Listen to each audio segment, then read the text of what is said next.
Okay, Aquarius, this is your reading for Sun conjunct Jupiter in your 7th house. Your 7th house is partnerships, love, any kind of one-on-one relationship.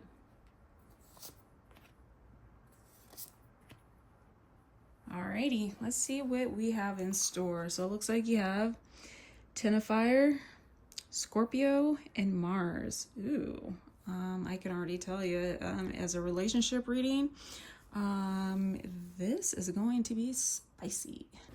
Okay, Aquarius, so my bad. The Sun conjunct Jupiter is not in your 7th house. It is actually in your 6th house. And this is, you know, daily work and pretty much your health and putting in the grind. So we got 10 of Wands. This is our 10 of Wands, 10 of Fire. You know, this is like 10s are completions. You know, maybe there's a lot of hard work you feel like you've been doing with it being in your 10th or in your 6th house. Maybe there's like a burden you've been, you know, you've been holding on to. And, you know, with Scorpio, maybe this is something, you know, you haven't been wanting to tell people. Maybe you feel, you know, pretty secretive about it, or maybe you just want to keep your head down and just not let people know. You know, with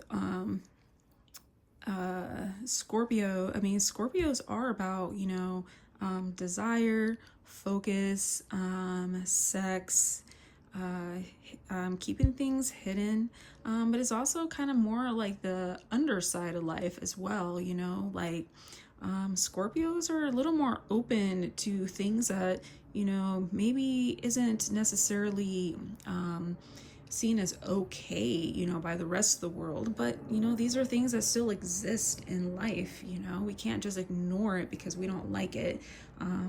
So maybe you have a burden. Maybe there's something, you know, you have to actually come to realizations and accept, like, hey, this is a burden, you know, I've been keeping it secret, but maybe I gotta accept that this is who I am, or that's a part of me, or maybe accepting it helps you to release this burden.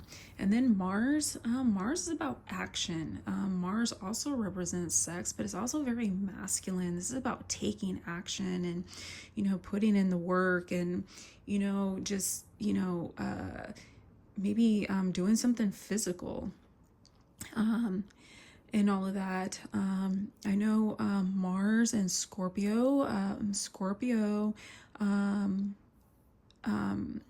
Mars was the ruling planet for Scorpio in traditional astrology.